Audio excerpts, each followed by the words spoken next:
Welcome, everyone, to another episode of the Hook Turn podcast. On this episode, we'll be looking at the next generation Audi Q3. So it's got sharper looks, more tech, and it's also got a plug-in hybrid option with some serious range. Then we'll have a look at the new Nissan Leaf. It's gone through a little bit of a transformation into a sleek SUV. And finally, we'll have a look at some brands that we think could be next in line to leave Oz. So we'll look into our crystal ball and try to predict who may be on their last legs. So I'm Adash, and joining me again are Vivek and Sambib. How you guys doing? Yeah, I'm doing well. We're up in Sydney this weekend, and it's beautiful weather, much better than uh, what Melbourne has been going through over the last week with the cold and the rain. At least Sydney is clear, although it's still cold, but a little bit warm I there. think every episode we've opened up with a weather chat, so Yeah, I think continue the trend there. yeah. But Well, yeah, big news. You're both in the same place, so recording in person, which is cool. that's right. Yeah. So it's Sandra and myself are at the same venue, so to speak, and we are in different rooms to avoid any cross feedback. But yes, it's good to see Sandbib in person. And how are Yeah. you going, Sandbib?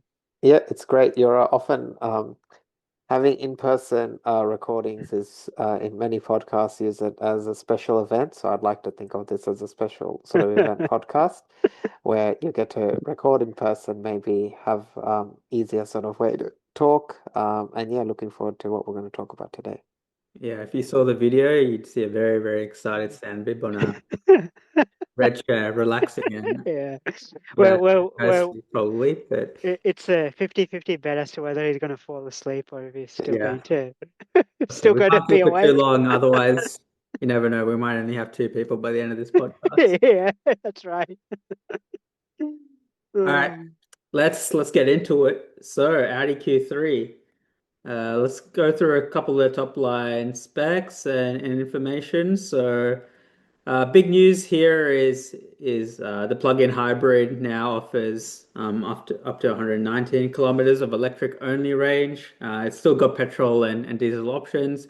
Interestingly, it's come out or been revealed only a few years after the previous generation. Usually, Audis and premium brands in general take a little bit longer to go through generations. But yeah, it looks like they've kind of accelerated the development of this one, or accelerated the release.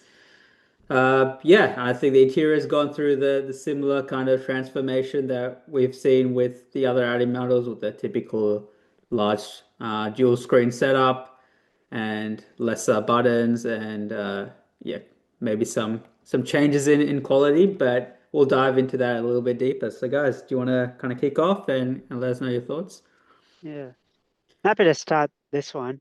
I personally, I mean, if you start with the exterior design, I like the look. Like, I think it's looking a little bit more aggressive now. Audi's kept with the large grille.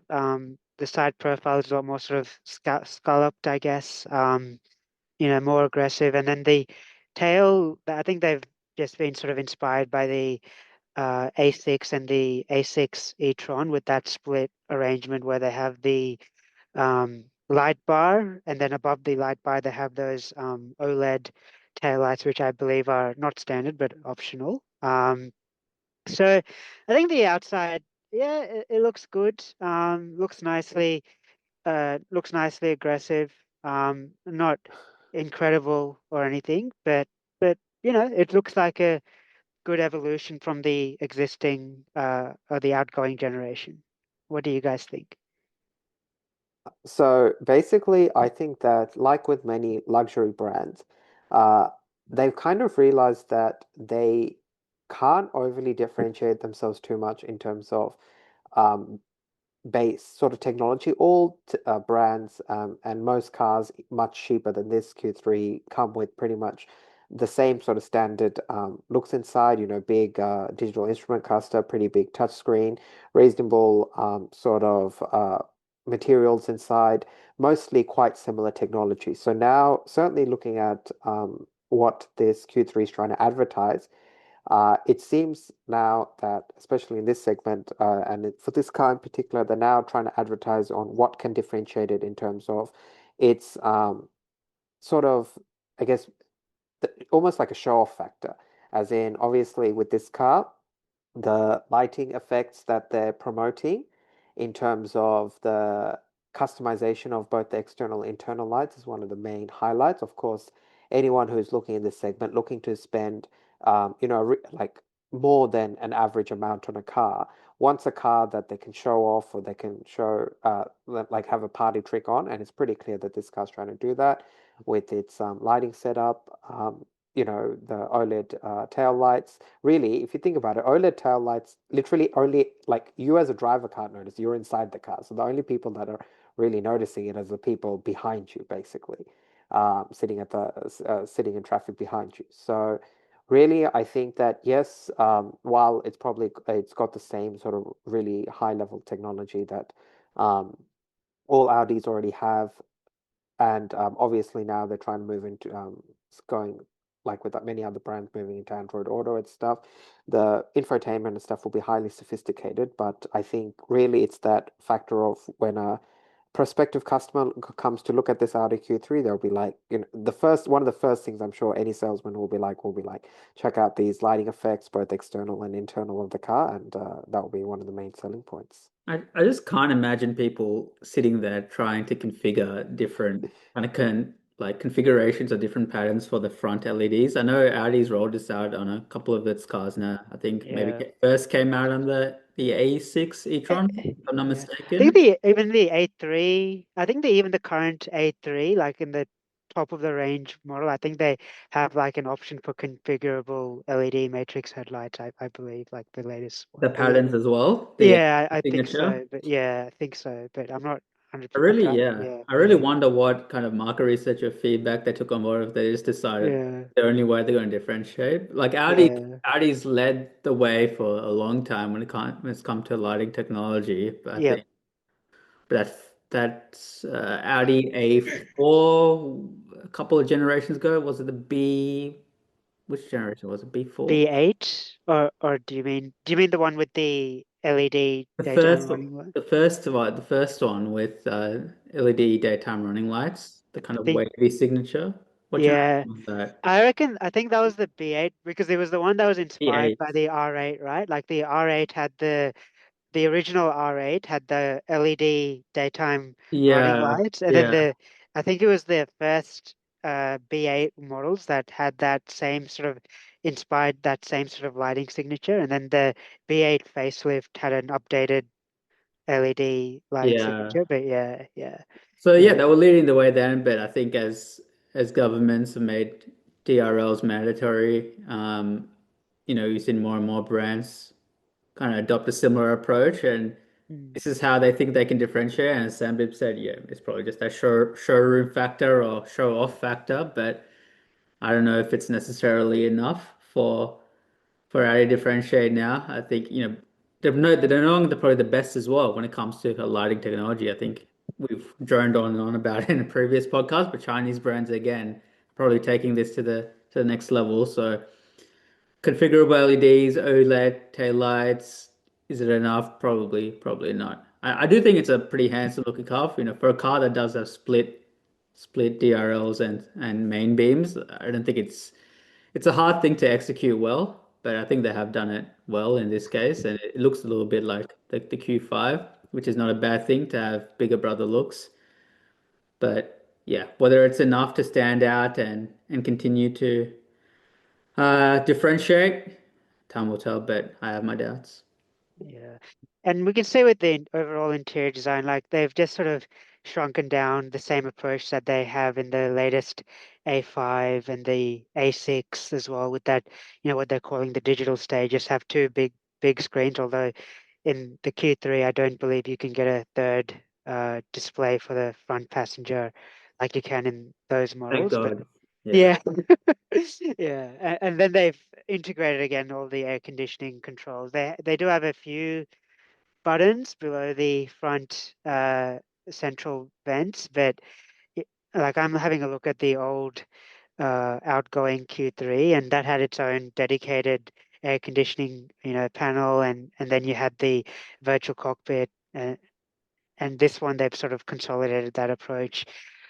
I have to say also, I'm not a fan of the new steering wheel. Again, they've gone with haptic buttons. The logo as well, it's very two-dimensional on the steering wheel sort of boss. They've gotten rid of that chrome trim around it, and but then I think one of the new features is the stalks, and they've taken a new approach with some of the indicator stalks, and this is the first time that we're seeing Audi take this approach, right? What do you guys think? Yeah, I think so. You've got what? You've got the indicators and the wiper controls on one end. So I think it's a twist control for the wipers, and then it's just a standard kind of flick for the indicators. And then you've got the gear selector on the right hand side, actually. So it's all integrated in one. Look, I think it's a better approach than what Tesla's tried to do with the Model 3 and just having buttons for the indicators and then not knowing, what direction you're in when you're turning the Agreed. steering wheel. I don't th honestly, I don't think it looks that bad to use from what I've seen. People complain online, but people complain like to complain about everything. But I Yeah. think it might be okay in practice, but you'd have to kind of try it out to know for sure. Yeah, I Just was as an watch just as an aside, I was going to say that imagine a simple rear end or a fender bender, the entire car will be written off. Because can you imagine how expensive it would be to repair these fancy light signatures? Like, it would Oh, be near impossible for any insurance company to afford. for an entry level SUV as well, like Yeah. you would think that you would be, I mean, so an Audi, but you would think it'd be relatively affordable compared to the other cars in the range. But yeah, as you said, if they're using OLED technology, probably not the case. It's going to be a large bill. very easy to write off. Yeah. Um, but yeah, I think I agree with the Dash with the approach to the indicators and the wipers and the gear shift.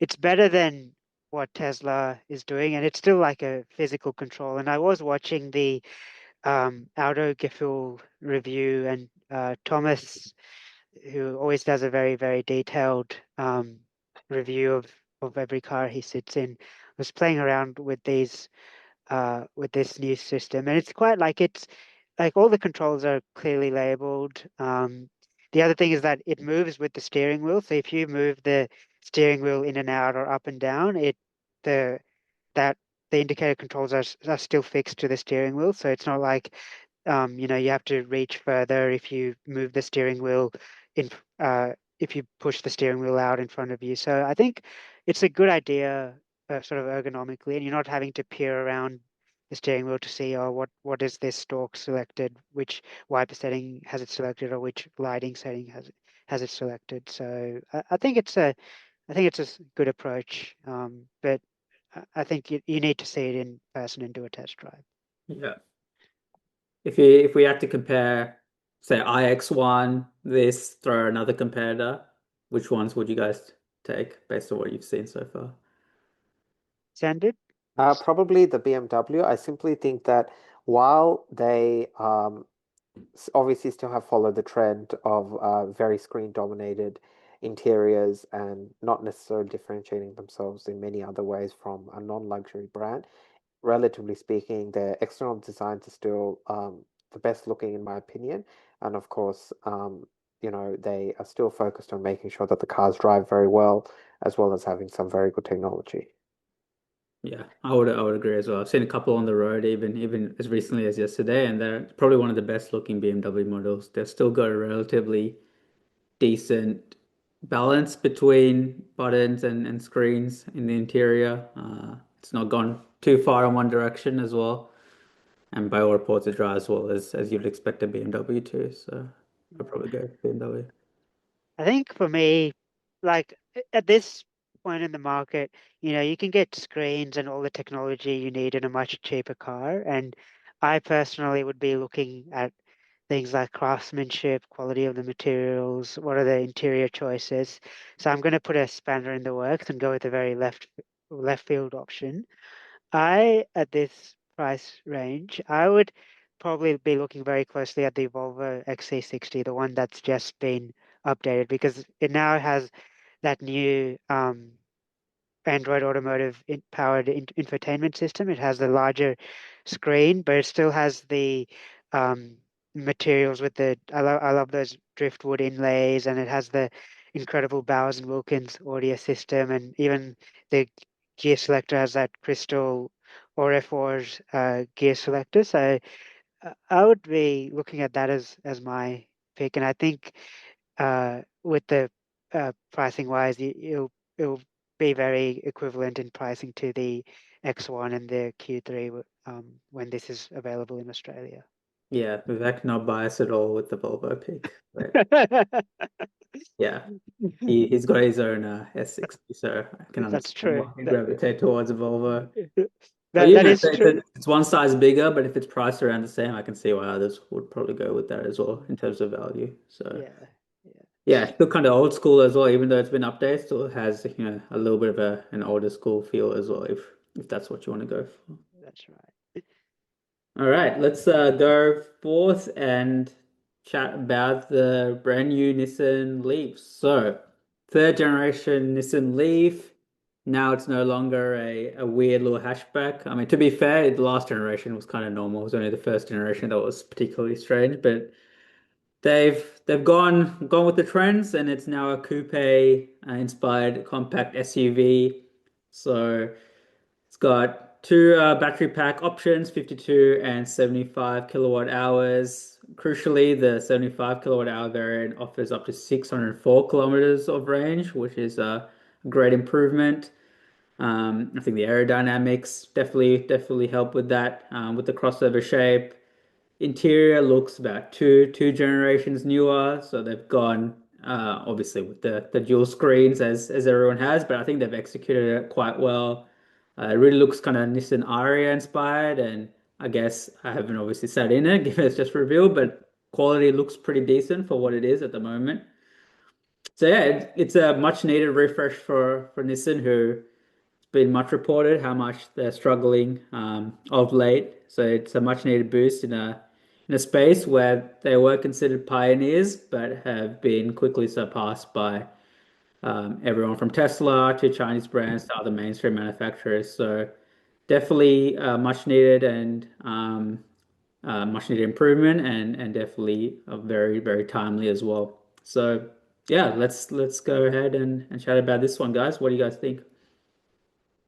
Sandra, what are your initial thoughts? So obviously, this car is an interesting one because unlike many EVs, you'd hope that this car would sit in the slightly more affordable end of the market. Now, in Australia, that probably still means a price tag starting in the possibly in the high 40s, most probably in the low 50s. But that is effectively, unless if you want to go to a Chinese brand, as affordable as it's going to get. Supposedly, interestingly enough, this car actually has a smaller size in terms of exterior dimensions than the first gen Leaf, even though it doesn't look like it's slightly smaller size. However, in the inside, it's a lot more spacious. They've obviously, with modern engineering advancements, managed to pack a lot more space inside. It's supposedly, looking at the initial discussions, quite a practical vehicle, even though it doesn't necessarily look like it from the outside. There's lots of storage spaces, obviously completely flat floor, which helps. On top of that, a pretty good range as well, especially given that this kind of car you especially would imagine most people won't be doing long distance driving in. And so you're having a range anything above really 400 kilometers, which the bigger battery does give, is more than suitable. On top of that, unlike the old Leaf, it supports modern day chargers, and on top of that, similar to the Aria, it's actually got a pretty good looking interior. I have to imagine it's only the top specification that gets the nice interior, but still, it would be quite good. Yeah, I really like the design. I think it's crossover SUVs are where the demand is at these days. So very understandably, Nissan has decided to change the Leaf from hatchbacks from the first and second gen to a coupe SUV style, which is a good move. The uh, the front profile is interesting. Like they've gone with the, usual take their own take on the front light bar. The side profile, I love the hidden door handle for the rear doors. I think that's really cool. And then you can see at the tail, they've taken some influences from potentially the 300ZX in the 90s with the design of the, you have the two-tone sort of tailgate with the uh, blacked out sort of top part, and then you have the body color below. I think this car really you need to buy it in a two-tone color because I've seen photos on the configurator of it in the single paint color and it looks really bad. So I think In the base model's missing half a tail light as well, so yeah, exactly. So which is very odd. weird for such an entry. Like I think Nissan designers, they when they're designing this car, sketching this car, like I think they had a two-tone color scheme in place right from the outset, and it really only looks good if you get it with that black roof and the black tailgate. Otherwise, I think it'll look a bit weird. But um, I, it's definitely the interior. It's basically two generations forward. Like this is Nissan, pioneered the, affordable electric car really with the first generation Nissan Leaf. The second gen, I reckon they rested on their laurels a little bit. Like it lacked basic things such as, cooling for the battery, like active thermal management for the battery. It was just passively cooled. And now they finally introduced some of these with the latest generation, some of these new technological features that other EVs have had for a long time now. So it is a little bit of Nissan catching up to the rest of the playing field, and there's a lot more competition now. So they have to come up with a much more competitive models, and which I think this will be. But yes, to Sam's point, I think pricing will be really, really crucial. Like in Australia, you have the, Model Y available from about $60,000, and this is essentially one size smaller than the Model Y. So they have to get the pricing right with this one, and I would hopefully assume that mid 40s would be for the base model. I think that would be potentially a viable starting point, topping out at maybe the mid 50s. That might work.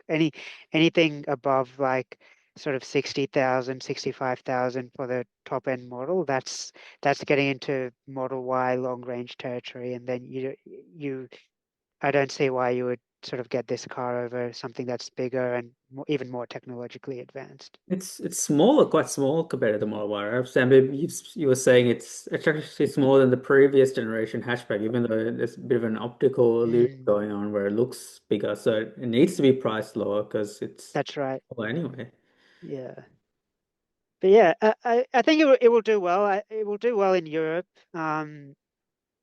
because that's sort of, they're looking for the smaller cars, and I mean, you can't guarantee things, but the technology looks like it's there. The interior design looks pretty swish. It has all the range is really good, and I think one interesting thing that is an indication of Nissan's confidence in this car and in the range is that they've in some of the press releases, especially if you look at the UK media, they've quoted what the highway range is, and often with EVs and especially with they sort of crossover EVs, the highway driving is where the range really gets killed. So the fact that they've even quoted a highway range separately from the WLTP range means that it's sort of implying that they have, a bit of confidence that this car can really go the distance. So, but yeah, I think I hope it will do well because it looks like a good car. So. Do you think you'll get another generation, or do you think this is a last ditch effort to try and get some relevance and bring back some of the market share that I once had? That's a good question. I think it depends on what happens with Nissan more broadly. Like I can see if Nissan, gets bought out, which we're not sure. I mean, there are rumors of Foxconn having some sort of partnership with Nissan, and then obviously the Honda merger failed. I can see a future if Nissan is not successful. I can see the next generation Nissan Leaf being like a rebadged, Chinese EV Yeah. rather than a rather than an in-house sort of developed model, which like this latest version is sharing the CMF EV platform with a lot of Renault models, which sort of makes sense given that they had an alliance. I can see, I think there will be a future generation, but as to whether it's an actual Nissan model or whether it's a rebadged Chinese EV is up for debate, pending on what happens to Nissan in the as a company in the future. I think that's a good call. They're already looking to bring a rebadged Chinese vehicle that's I think Maxima sized. I can't remember the exact Mm, of it. It's an EV sedan. I think that they're looking to roll that out globally as well. So I can see that being a strategy moving forward. Just kind of trying to appeal to those that maybe have a nostalgic affinity with Nissan or just enjoy the Nissan brand, but to save costs using an existing platform or an existing car and just rebadging it. But yeah, I'm probably skeptical. I don't know if this car, although it looks nice, I don't think it's necessarily enough. Even if it is priced competitively, I'm not sure if it'll be enough for it to regain, I guess, the market share it once had. Certainly in Europe, in Australia, the Leaf has never really been that yeah. hugely popular. But I think you really need to do something wild in terms of pricing or technology, even styling, as nice as this looks, to really stand out. I know Nissan in Australia recently has introduced, is it a 10-year warranty offer, which is 10 years if you service your car at a Nissan dealership. And I believe, and correct me if I'm wrong, but I believe that's the longest, is it the longest warranty from any car brand in Australia at the moment? At least that's Yeah. my understanding. Mitsubishi got 10 as well, I think. They might probably Were they match. Yeah, were they 10 or were they 7? Or maybe they were 10. Yeah, maybe they're I think that I think Mitsubishi are 10 as well. And if you don't service it at a Mitsubishi dealership, then it goes down to 5 years, I believe. Yeah. But yeah, so I'm interested to see if the 10-year warranty will extend to the Nissan EVs as well, because like typically with EVs, it's usually the battery generally has an 8-year warranty, and it's like something like it's like 8 years, 160,000 kilometers, and then they guarantee the battery to like maybe 70% or 80% retention of the maximum capacity. So if they stick with the 10-year offer on the Nissan Leaf when it's sold, then I think that will be another sign of confidence in the product, but it will then depend on what state of charge they guarantee with the 10 years. So yeah, Yeah. that's another factor to consider. It'll be interesting to see when it comes here, given the Aria, which launched rest of the world in 2022, is going to launch this in Australia at the second half of this year. So, it could be 2028, 2029, apparently, based on that timeline before we see this new Leaf in Australia. Yeah, I personally reckon because of the vehicle efficiency standards that there'll be less of a lag, but Mm. let's see. Yeah. Yeah. Okay, from one struggling brand to potentially a few more. Yeah, there might be a number that are on their last legs in Australia and potentially even globally as well. So there's a couple that we've kind of discussed offline that potentially could be leaving Australia very soon. So some that might come to mind could be, the likes of Peugeot, Fiat, Alfa Romeo. They've really been struggling in terms of sales for a number of years now in Australia. I think even, the likes of Peugeot and even Alfa to the same extent have actually had some compelling offerings sold here and sold around the world, but they just still aren't able to get the traction that they would be desiring. So what do you guys think? Do you think there's any more that are on the last legs? What do you think about the ones that we've kind of put forward here? So on my list of car brands in Australia on death row, as I like to call it, I think Peugeot especially. I mean, French brands in Australia have never really had a strong following. I mean, I think Renault and Peugeot and Citroën, which, as you know, Citroën exited the market in, was it early this year or was it late 2025? Yeah, Um, I think it is this year because I yeah, it was early. It was think a they few still months got ago. Yeah, sales. Was it here? Yeah, they still got like nine sales or something yeah, that's right. So it would in have been March. earlier. Yeah. and I mean, I feel like the peak for these brands in terms of sales recently was probably sort of 2008, 2009, early 2010s when they had much more of an extensive model range. But recently, Citroen was doing pretty shocking, and very like from a pure business perspective, I think it made sense to pull the brand. But Peugeot as well. I mean, what do they have in Australia? They have the 308, they have the 408, then they have the 3008, so 3008, and then they have I'm not sure if they have the 5008 on sale. I think they do the Yeah, they might have it. They have they might canned have. the 508? Is that now not on sale anymore? They used to have the Yeah, right. because they mentioned that they weren't going to bring in the facelifted model, and the facelifted model Mm. was revealed. I think 508 maybe they're just getting rid of the existing stock and they're not taking any new orders. But yeah, I mean, out of those vehicles, like I haven't seen much marketing from Peugeot. The interiors are compelling, but the pricing is a bit over the top. And in Australia, Peugeot still isn't perceived as a fully premium brand on the same scope as like BMW or even Volvo or Audi or Mercedes. It's still perceived as a semi-premium brand, maybe sort of like in the same sort of area that Volkswagen plays in. Although with the French, it's maybe even a half step below Volkswagen. And the pricing of these vehicles, like the the 308, mid sort of 50,000s for the uh, plug-in hybrid, and the E308, they started releasing ambitiously. I think they had a trial of what, like 12 cars that were they officially classified as dealer demos, and then they were like, oh, we're going to be reconsidering whether we even introduce the E308, so the electric 308. So yeah, I wouldn't be surprised if Peugeot dies in Australia sooner rather than later. But I'm keen to hear your thoughts. Yeah, ironically, a lot of these brands are kind of making some of the best cars they've ever made in terms of pure quality and what they're offering. I think, in terms of emotion, probably yesteryear cars are always going to resonate more with people, especially with the likes of Alpha and Peugeot with the what was it, the 205 GTI and Yes.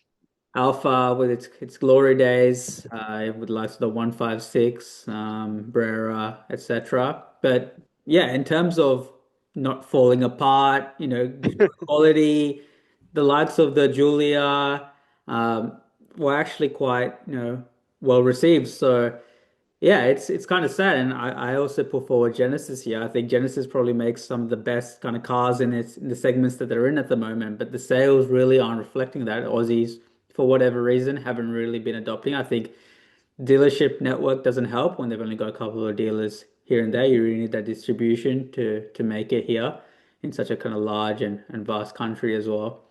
But yeah, it's a shame. Some of these brands I would definitely consider buying if it wasn't just the doubt that's in the back of my mind of whether they're going to be around and whether the support is going to be there. I Yeah. have more confidence in Genesis just because, they're as Hyundai's luxury brand, and Hyundai and well, Kia for that matter have a huge presence in Australia. So even if I feel like even if Genesis itself were to pull out, at least if you bought a Genesis, you could probably get it serviced at like a Hyundai dealership down the track. But I agree with you, Dash, that you look at cars like the GV70, like in terms of pure interior quality, definitely better than anything else, but at the same price range. Like you look at the interior options and the trims and the materials that the GV70 is using compared to, even the Q3 that we just discussed, Q5, X3. It's firstly it's a little bit cheaper than those options, and then the in terms of the substantive quality of the materials, it's a step above the German rivals. So it's a shame that Genesis isn't doing better in Australia. Like maybe, I know Lexus took their time to sort of, establish themselves as well. So I hope Genesis sort of keep trying to promote their vehicles and just stay the course in the Australian market. Yeah. What do you think, Sam? So I'll talk about a brand that you guys have talked about brands where, yes, they're struggling in Australia, but they actually do have good cars on sale. I'll talk about a brand which definitely, at least not now, doesn't have as strong cars on sale, but were actually once reasonably popular in Australia, which is Jeep. Mm. Certainly about 10 years ago, the You Bought a Jeep campaign was actually reasonably big. And at one point, apparently, the Grand Cherokee was actually Australia's largest selling large SUV about 10 years ago. So they actually felt at that point that lots of people were actually buying Jeeps, obviously decent price, good ad campaign, and obviously, it had the not luxury, but certainly slightly more premium than most other brands, as well as the theoretical off-road capability. But now, I guess the main problem is that they basically have almost no real appealing cars. The Grand Cherokee's on run out. Obviously, they're going to no longer sell that fully in Australia. Then the other four cars that are still currently being sold, the Compass is totally out of date. I don't understand like why anyone would even think about buying it. The car, it's way overpriced for what it is. The Wrangler actually has a very specific niche, but so incredibly overpriced that again, you'd have to be in a very specific category to be like, not only do I want exactly the car like a Wrangler, but have the 75, $80,000 to spend on one like that. And then obviously the Gladiator as well. The Avenger is the most interesting, obviously the most new car. It's an electric car, actually reasonably priced for what it is, under $50,000 for the entry level, but the reality is its range isn't that big. Its interior isn't especially special. Apparently, base models and stuff are lacking some not basic safety technology you would expect from the category.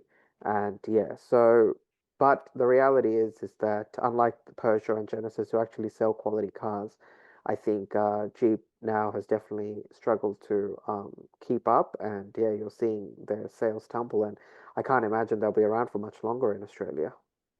No, I and I think think they've gone against picking up the new Cherokee as well. So mm, it looks like they're trying to kind of consolidate their range a little bit and just focus on what they think would be the most compelling and not sort of keep too much inventory on hand rather than getting the whole kind of range that they have in the past, or at least most of the range as well. I'm just having a look at some of the I feel like Jeep more broadly, like when they were doing really well, I think they're an example of a brand that grew too quickly. They exploded, about in sort of 2015, about 10 years ago, with as Sandra was saying, the I Bought a Jeep campaign, doing really well from a purely sales perspective, but they didn't have the support infrastructure to keep up. And then they started having the quality issues with the recalls and reliability problems, and then lack of parts and good customer service from the dealership network, and that really killed, sort of the brand's trust with the brand from a customer perspective. And they're sort of like, now they're sort of paying the price. And you have a look at like the Avenger. Um, I'm having a look at this article from Car Expert from May, and they've, discounted it by $16,000. So, 40,000 now is available for 40,000 drive away. But that goes to show you, like, like paying $56,000 before discounts for what is really a small SUV, probably sort of really the same size as like a Yaris Cross or like a Volkswagen T Cross. That's a crazy price to pay for that car, even though it's electric, even like you can get better electric cars for that price. They were literally just trading on the Jeep brand, and the fact that they've had to discount it by, $16,000 is a huge amount. Like that's insane. I think, yeah, to be fair, when I think it was revealed or released in Australia, they probably thought they could get away with the EV tax. Yeah, Think most sort of cars would start around $50,000 if you wanted to get into an EV, but that's gone down significantly in the last few years. mm, Again, with the Chinese brands, but it's just the yeah, truth of it, you know. Now brands have realized or consumers have realized that people um, um, you can't be charging this much for EVs anymore. That the parity is going to sort of come to the same level as ICE cars. So yeah, I think Jeep, definitely another one that has had a reality check and needs to sort of figure things out very, very quickly if they want to remain relevant in Australia. I think that the thing I can't get over is looking at the other end of the scale, how the likes of Mitsubishi and Ford are still kind of kicking it up in the top end of the sales charts. I know they've got basically like two cars each that have any sort of traction. So with Mitsubishi, it's what the Outlander I think that sells relatively Mm. well, probably the Triton as well. I don't know if they even have anything else on sale. Do they have anything else on sale? They have do they still have the It's Eclipse Cross, or did they stop selling that? They I think and they still got ASX. Is that ASX, yeah, yeah, they 15 still years have the old? Like ASX. somehow they're like still selling those. Yeah, Ford literally is just selling just a Ranger. Ranger. Yeah, I feel Ford is, if the Ranger stops selling well, Ford is screwed in Australia. Like, let's be Definition honest here. definition of all your eggs in one basket. Yeah, And somehow they're just still going along, just kind yeah, of I, releasing variants of ranges left, right, center, and just hoping that it just yeah. kind of keeps things going for them. I have to mention another brand, which I believe is a newer brand, but potentially also on death row, and that's Polestar. I mean, Polestar, I've seen them around, but I don't understand. I don't think they have enough of a differentiated sort of a prospect compared to Volvo. Like Volvo, everybody understands, yeah, they're about safety. They have their sort of, they have their brand values. It's a safe car, family-oriented car. Also, yeah, they're trying to be the sporty Volvo, but like you look at some of their like the performance, the Polestar 2, I have seen around, and they were potentially popular with like leasing deals before the Tesla Model 3 started being sold into great effect. Since the Tesla Model 3, they've really like, I don't think many people are buying the Polestar 2. Then they have their SUV, which is designed to compete with the Model Y, which is the Polestar 4, I believe. That's the one without the rear window. I mean it's a good looking car. I have seen a few on the road, but yeah, I think given they've invested so much money in these cars, and I don't think the sales are sort of just really justifying, um, the amount of money that they've invested in these models. And people still, despite, them trying to position themselves as this Swedish performance brand, and they're sporty and whatnot, uh, I think people are seeing through that, and they're thinking it's like it's a Chinese brand. Um, so yeah, keen to hear your thoughts on that. I think, yeah, ironically, some of its Geely stablemates are probably going to cannibalize some of its sales. Zeekr, Honda's Yes. Toyota, Geely themselves.